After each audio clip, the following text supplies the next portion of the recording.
ye musajja gwe yali asusuteka ku mutima abasajja bonna abadde abakuba n'empi mwana muwala nga abaganda bano ba Filipo omwana w'abandi baali bagezaako dda ne bamukwanakwana n'abapakya empi yali obulamu bwonna abuwadde Keni. Era olwawulira kino yawulira nga kipya amatuge mwana mwana n'adduka agenda omuyitala Sarafina yadduka. David n'akimanya nno omwana alabika kamutuufu bamuwaayiriza. Nga omanya abawala gye bali abeekuuma nga tayagala kumanya ng'agamba nze ninda olulenzi olunaabeera olutuufu oba naafuna luviijo oba naafuna luzannya firimu kyonna kye kiri Mukama y'anaamanya. Kale nno mukazi wattu kyali tekimutuukangako.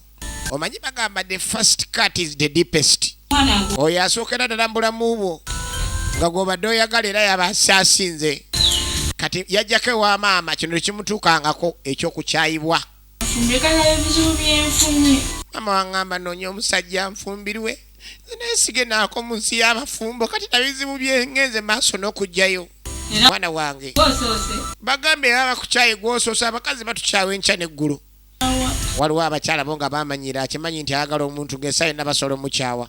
Naye omuntu ali mukwano ng'ayagala ne munne waliwo abatakirowooza nti wasobola okubeerawo bulanda yonna oli naakuvaamu kati yali tamenyekangako mutima. Maama yatandika omugumya nti bw'obeera mu bufumbo nga muno olina omuntu tuteekangayo omwoyo gwonna osobola omwagala ng'ogenda mpola mpola mpaka omukwano we guwera naye munne esi gwasoose okukyayibwa.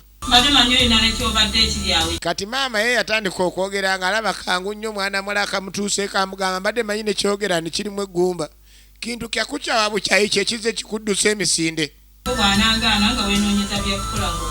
Yamugamba omusajja ddayo mwegayire bw'anaagaana okubeera ng'akuwuliriza ojja kunoonya ebirala ebyokkola tekibeerangawo mu bulamu bwe. Mwana muwala Sarafina n'agamba muyita Madikizera Princessia original MZ. Ate ebyo biyinza n'okubanga bigambo.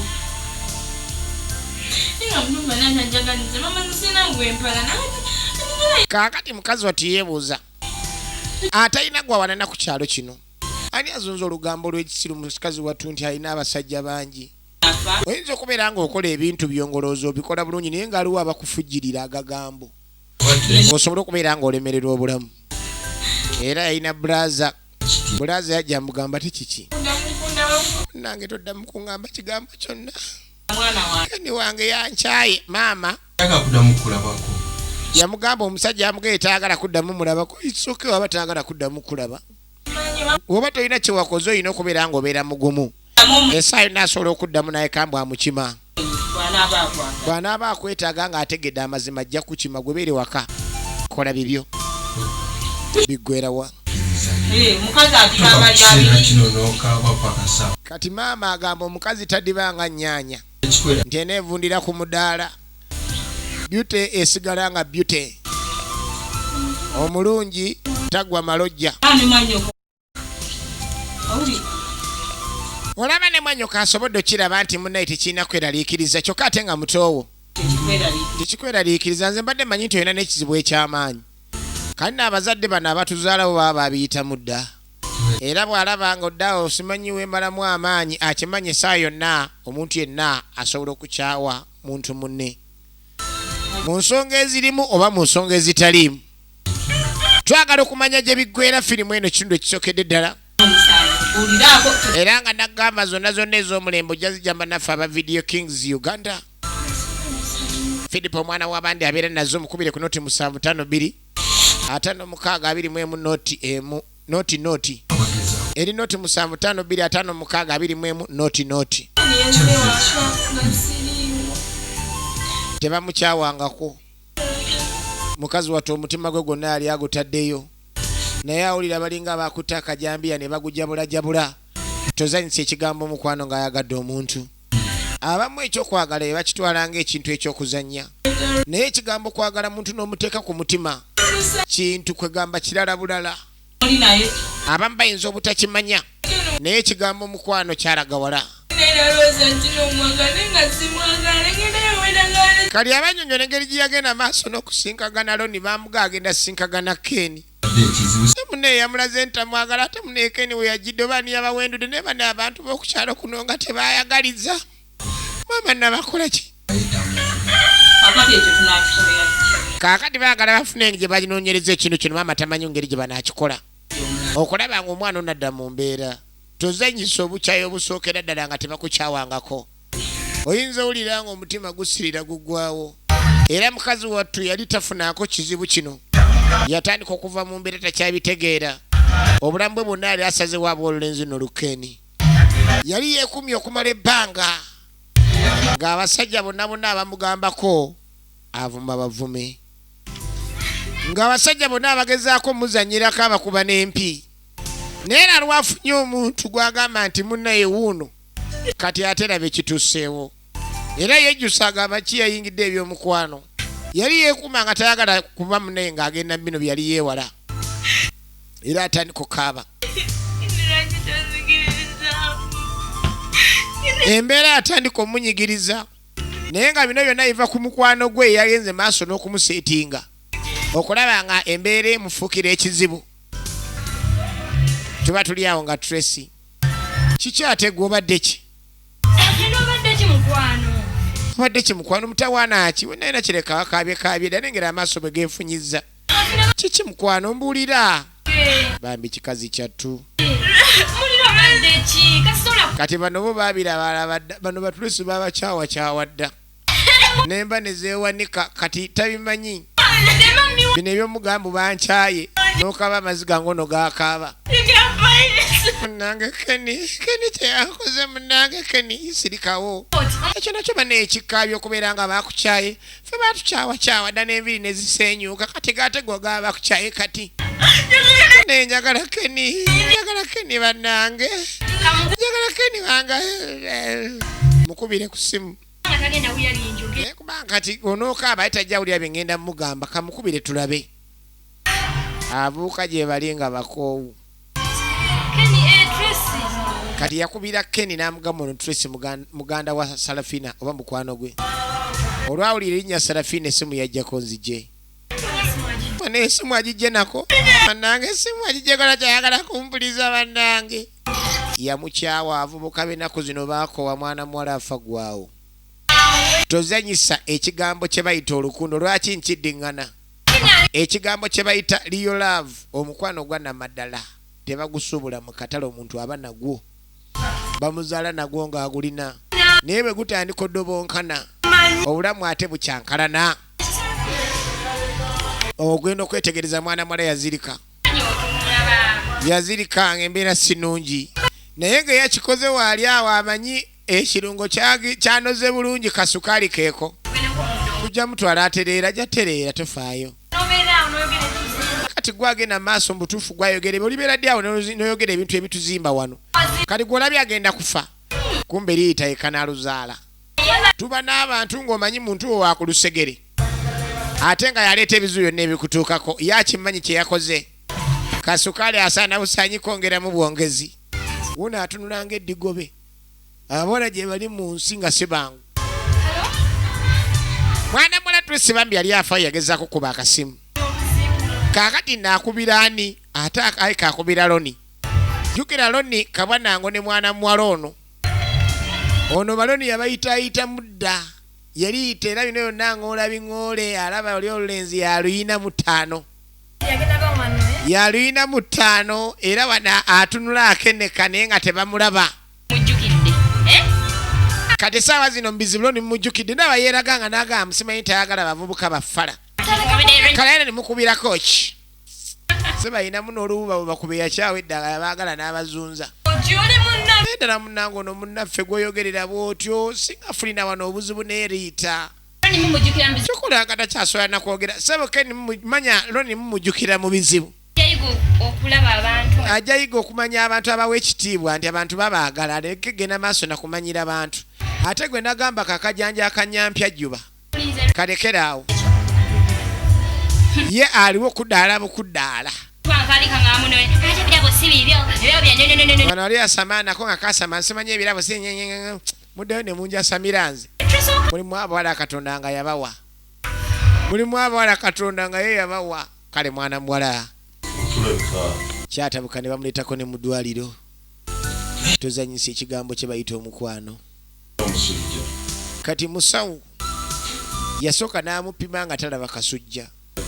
Wabula alaba obweraliikirivu obuli mwana muwala ng'alina sooka kuwummula puresha eri waggulu. buli omuntu lwafunamu obuzibu ng'obwo puleesha ebeera erinnya kuba omusaayi guba gudduka ku supiidi ya yiriiri era musawo tibigwa yasalawo ayite omu ku basawo abalala wano asobole okubeera nga yeekebejja. Maasaana kwe kujja Dokita Maasaana amubuuza embeera mwana muwala gy'alimu yeewulira atya naye nga bazudde puleesha ziri waggulu era amubuuza ki ekireese kino kubanga ekyo kisobola okuleetera okulwalira ddala puleesha ebbanga lyonna. Waliwo ebizibu bye tufuna n'olinnyamu ka puleesha kano ne bagamba neetandika kumbe oba n'ebizibu obanga olina bye wanywedde oba n'oteebaka puleesha esobola era okuttuka n'erinnya naddala ng'onywedde nga bi energy drink ebyo. Kati mwana muwala ekyaleese obuzibu kweraliikirira annyonnyola musawo Maasaana ekyamutuuseeko. Omuntu gwe yali ayagadde munnaye nga talina ade nakyamu nekimu kye yali amukozi yagenze maaso n'omukyawa. Sema omuntu asobola okufuna sitooko lwa mukwano tuzannya. Omukwano gwalaga wala guba kitundu ku bulamu bw'omuntu kubanga neeyagutondawo naye era omukwano agulina. Katonda yatonda omukwano naye naye agwewuunya gwalaga wala. Kale nno kati musawo yamuwa amagezi amuwa akadde asobole okukakana omulenzi bw'anakakana ajja kujja mukanye ensonga muzittanye bulungi deni mudde mukwatagane. Owulidde mwana muwala tolina kubeera nga munnange ate weeraliikirira ojja kweretera emitawaano ojja funa agalwadde gewotandifunye ku myaka gyo. Kirungi ndowooza omuvubuka n'ateeraliikirira abakadde awe baba n'agazibu agangi kyovola abalwala puleesha ebiseera ebisinga kiva kweraliikirira kw'oba olina ate ne kiteekebwako n'ebintu by'okozesa mu bulamu obwa bulijjo. Era ye musawo yatandika okufaayo.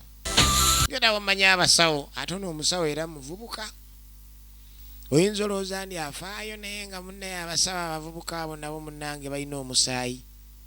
Ogwa ku musawo nga nze nga mpiso teyeesigamwa. Mwana muwala ddengulu awujjaddeko akaseera akamala alinda alaba omuvubuka oba aneesootinga naye nga teri yadde kyalaba mukazi wattu nagaye bamuyita mwana muwala Madikinzera Prinsinsia gemanya goli gino. Yagezaako kubanga akuba kasimu mukazi wattu alabe oba ayinza okubaako nekyafuna okwagala manya nti kukira byonna mu nsi muno teri kitonde Katonda kye yakola nga tekirina mukwano. Olaba ne bwaba musajja oba mukyala nga bagamba yasinga okubeera omukambwe ku ssaza era amala n'afuna omuntu gw'ayagala. Katuba tuli awo mwana muwala nga Keni wunaazembera alaba Keni baneekeni abalowooza Keni yaza ate gw'oyagala ki kumbe munne wa Aloni musawo nze fuluma musawo yamuyiribya Aloni yaŋŋambye nzije mwana kukebereko musawo banne ogusajja guguno gunfuukidde ebbereja ate gwe mulwadde omwagaza ki bawaŋŋambye nzije mule tukkirizibwa kugenda maaso na kucyankananya mulwadde yali awulira nga amukwatako Keni yazze kumbe kyali wa Aloni yali azze. Bino mwana mala byongerwa ate okuleeta emitawaana buli wafuna abantu batayagala. Gundi gwe bagamba abantu balwala instiriya naye mwana muwala alabika alwadde instiriyo. Kaakati amugamba yobbaawo g'obadde oyogerako bulijjo yakukyaye nedda bannayo simwagala atambula n'oli gwe saagala Aloni bagenda okuyita mukwano gwe Tracy. Amubuuza munne Sarafina mutawaana kisajja kino kigenze maaso n'okujja ekitambula ne Aloni ate sikyagala kyogamba abadde ba Aloni agenze maaso n'okuddamu okulemerako. Omuwala nga yagambye saagala muntu aba tayagala muntu ate omuwala nga yagambye nti ayagala omuntu era oba omulaba n'omuwala eyeebuzaabuza ng'anaamala nakkiriza era oba omulaba. Kyobula abavubuka mulina okwekenneenya ennyo omanye muntu ki gw'ogenda okuba naye nga akwagala ku mutima newankubadde ayinza okwebulankanya ebiseera ebimu. Kino tuba ku kyakuyigana kyakumanya nagamba buli olaba ekina Uganda nange Vijay Silva tata ne kolonga bulijjo taddamu kulowooza bintu bingi. Era musawo yamugamba taddamu kulowooza bintu bingi bijja muleetera obuzibu. Ogenda okulaba ofunidde awo ga puleesa kati ogenda okwetegereza. Waaliwo omutaka bamuyita Kamusitaaki. Kati Kamusitaaki bamuwa pulaani. Mukwano gwalo nitulengera asiikagana Kamusitaaki. Keni mugirewo ddala. Ng'ensonga eriwo. Tebuusa ate bikole wekka. Loni yalaba nga Keni alayika amulemesezza omuwala. Era n'ayita mukwano gwe. N'ajja alaba Kamusitaaki. Kamusitaaki yali omutemu w'oku kyalo gwe baali tebamanyi. Bamukwasa mission koini bindekere. Bindekere. Sasula. Ani agenda okupa amajja gange nti gwe ng'amaani omulimu guwedde nze nkuwe ssente zo saagala kumaliriza mulimu ngambe birala.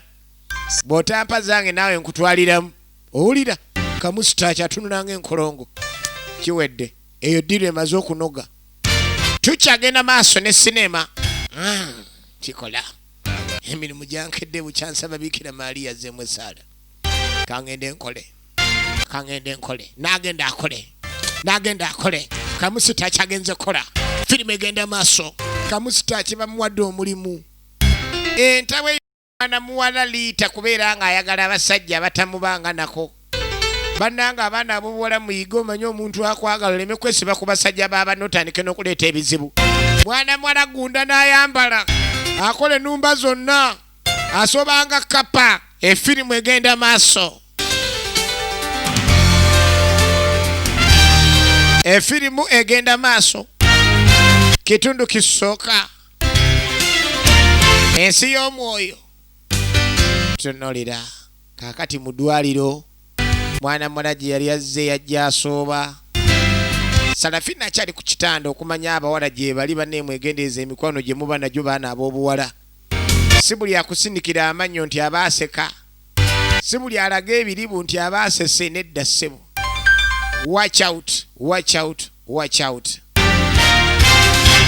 Kati bwe yagera mwana muwala yeebase n'asooka gye yali azze n'obwokunywa mu ddwaliro.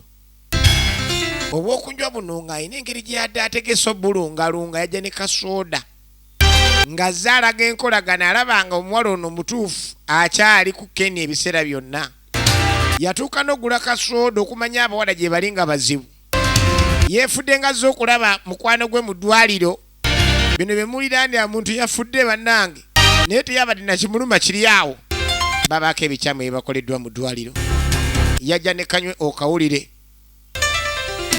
kanywe okawulire. Eyakamumadde yamugambye mu ddakiika nga 2. Bajja kubeera nga batandise okusima entaana ye. Era kye yakola n'akakwata. Bannange laba omutima ogw'ekko.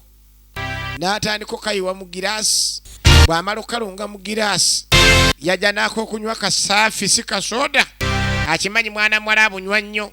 Obwayikayika n'abukuŋŋaanya mu ngeri ya kinafuti. N'atandika omuyiramu akokunywa azze kulaba mulwadde. Era abalina abalwadde bammwe mu ddwaliro mwegendereza abantu abaleeta ebyokunywa kyandibaddewo n'abacekinga. Si buli akuleetera akokunywa ku kitanda nti aba munno. Oli ayinza okaleeta nga kanywa okawulire nga yagala oleme kuvaayo. Bw'amala okalungamu ensawo agiteeka emabbali. Bw'amala ogiteeka emabbali. Gwe naawe bannaye Sarafina Sali amuyita alisala nako. Totya tugenda maaso. Sale. Ani oyo? Nze Liita. Mukazi wattu. Niwe bali kujja kundaba kugobolooza munno. Anti wanisose noonyako okunywa bangayo baditunywa. Sooka onyweko okunywa kano sanga kanaakutereeza emisuwa naye banenga onfuddeko nnyo bannaye leero. Bannange. Mwana muwala bamukwasa. Kumbe musawo gye yava. Omulwadde twamuganya okunywa ebyokunywa ebyo bannaye tumuleetera ate byakunywa bya kemiko. Tannaterera ati siwandiguza amazzi. Gula amazzi g'oba oleeta at least n'ebino ebyokunywa kumbi yali tannanywa. Ebyembi nga binajja n'agamba omunafu asobola okutuyanira ku ggoolu ddiru bagirinnyeemu. Neyeebuzaabuza naye nga ddiru bagirinnyeemu abadde agala kutta munne abawala bazibu. Musawo ye yataasa yali Katonda wa mwana muwala Sarafina. Yali Katonda wa mwana muwala ono Sarafina omusawo. liita ddiiru egudde butaka atandise okutunula ng'ekikudumu. Mwana muwala ng'addawo yeebaka bamuganye okunywa ekintu kyonna naye ojja kutereera naye nga ddiiru egaanye. Koze ntya siro ono yandifudde n'avaawo nandekera Ken. Sarafina kale kitsoke watonywedde naye ngenda kubeera nga nkomawo kale mu ngeri yonna yonna batono oneetaaga ku byokulya ebyokunywa biganye. Banne si buli muntu akuleetera mu ddwaliro ak'okulya nti olina kulya nkuza sika kubaani oli mulwadde. Mwegendereza abantu. Buli kyolaba beera ng'okyekkaanya nnyo osabe ne Mukama akuyambeko kuba Katonda yawonyeza mwana muwala. Wabula twaddako eri jjajja bano bowulira baloola nfuuzi. Jjajja loola nfuuzi. Tuli mu ssabo. Ng'onda omwana nakwesimbyemu ayagala kunywa musaayi. Naye jjajja omwana yanneesimbyemu jjajja nange nkiraba. Jjajja alina byalaba alogo baali baagala okunuunamu bulaadi. Onoofuna obwoma bwenjagala mponya omutemu ono. Jjajja obuma bunaabanga bumeeka jjajja. Jjajja ng'asaba obuuma. Obuma nja buweza siko obulamu. Onooweza obuuma abiri ggwe. Jjajja obuuma bwombulina nja buweza. Naye njagala omusajja ono asooka ave mu kkubo lyange kwanza kubanga asiika obulamu omukono tassa. Jjajja. Ejja kanyongereko akabaani. Yeno akabaani kanyooka. Eddagala ogenda onaabeko. Jjajja. Ng'amukola eddagala ery'okunaaba. Mpulidde jjajja. Kaseekende bamuli bubi nga bumanye ebya bizinensi. Aze kwetaasa ekyakitamanyi na gyetunula ye yamanyiira bino. Buli kimu ky'okozesezza Ye jjajja. toddamu kikwatako. Kaakati jjajja amuwa ebyo tambulirako. Mukongozi. N'ayita omukongozi asooka afune eddagala kati essaawa zino. Kaseekende basooke bamutereeze mu nsonga eyo. N'agambye kino ekitundu kye kisoose obusoosi. Eddagala toliyingiza mu nnyumba. Abazzukulu. Ogenda okwetegereza jjajja yali akolera ddala. Abajjawo ono nga balala bajja babeera awo. Waliwo abazzukulu abalala abaze okubeera nga babakolako. Erijjukira tuvuddeyo nga liita ddiru yagudde butaka kati no tuzze muki mu ssabe wa jjajja loola nfuuzi. Kyokka mu kaseera ke kamu tudde eri mwana mulenzi Ken yagaana okuteerera oluvannyuma lwa mwana muwala Sarafina okubeera nga muneeyo wabeerawo obutakkaanya. Eyali asiba ettaayi ng'agisibisa kitiibwa kati agisiba nga ya mugonjwagonjwa eringa endwadde. Takyategeera musajja wattu alinga eyalwala. Yena tategereka alinga eyasimatuka ku nsa. N'emirimu tegikyatambula buli waatuula ati awulira ng'omutwe gumuwuuma. N'agamba tozanyisa ekigambo kwagala muntu. Yatuuka okubeera nga atambula ng'ekitagasa. Wuno atunula nga mbidde. Takyawera vere. Ate oba n'emmotoka okuddeeka emanyi okumulema kati yajja akwate kuba agezeeko okuddeeka naye nga takyasobola. Jjukira twala abaagulirira omutemu gwe bayita kamusitaaki. Takola nsobi bamugamba asaanyewo Ken ave mu kkubo lya Aloni kuba kwegamba Ken mbu yali alemesa Aloni omukazi. Weewunya ebintu ebisinga biba byansi byakuleka. Kaakati David alinako ne we yali. Ken emmotoka lakyasobola nagivuga bulungi. Wabula aba asimbudde okuva wali Bulazo n'amuyimiriza. Bulazo mu kumuyimiriza. Kani bannange oli Sarafina ali bubi. Baali bamaze ebbanga bamugamba Sarafina embeera gy'alimu. Bitoliyo nenkunoonyanonyako. Naye nga tayagala gimanya yagaana ogenda enzi bya Sarafina tebikyankwatako yanyiiga. Bw'oba oleeta nsonga za Sarafina va wano. Takuddamu kuyakigamba Sarafina. Eyo bimutabula kuva lwe yalaba nti Sarafina gwe yaladde obulamu bwe kwegamba ate yadda mbirala. Yakyawa Sarafina n'akomayo naye nga bw'omanyi abantu abana obusungu omuntu oba omwagala naye ng'olina obusungu just. Yagoba Bulaza ave mu mmotoka aba akyanyumya ebya Sarafina genda nviire. Fuluma emmotoka yange. Yatabuka. Era ono alaba Bulaza avuddeko n'asalawo afulume mashini. Tukyagenda maaso era nga bulijjo Vijay Silva nga nza kweza Tata Nikolo nga bulijjo. Yamugoba ebya serious. Yamugoba ebya serious. Baas omusajja gwe bagambye okutta Ken ate wayingirirawo. Ken abadde yakagoba Bulaza wuuna asimbula omusajja n'amuyimiriza. Omusajja bw'amuyimiriza wuno yamuteeka ku kanyogoga nga amugamba gigule. Gulira mabega atonyega kigambo kyonna esasi ndiisa mu kutu bw'oyogera. Omusajja ati kye yakola nga gulawo. Bw'amala okugulawo. Sajja ng'asooka dde emabega kamusitaaki. Kaakati ogenda kumbuulira etayi eriruddawa. Oyagala sente sebo sente nzirina kankuwe sente ng'akwata etayi agize emabega. You can kill someone ng'omuzinze etayi bw'otyo. Mukimpowooze nga n'ensi tetegedde nti omusse. Ng'atandika omutuga. Yajja ne kapisito naye teyagala kufulumya sasi. Ng'asooka atuga kani mu mmotoka mwennyini we bali emabbali gwobolooza omuntu apaakinze. Olaba mmotoka butavaawo. Kumbe batiddemu omuntu. Mmotoka tuziraba n'ogigwako ng'olaba ebaddeyo ennaku ziri awo. Kumbe omuntu yabadde agivuga kawogo na muzigo. Keni baamutugirawo.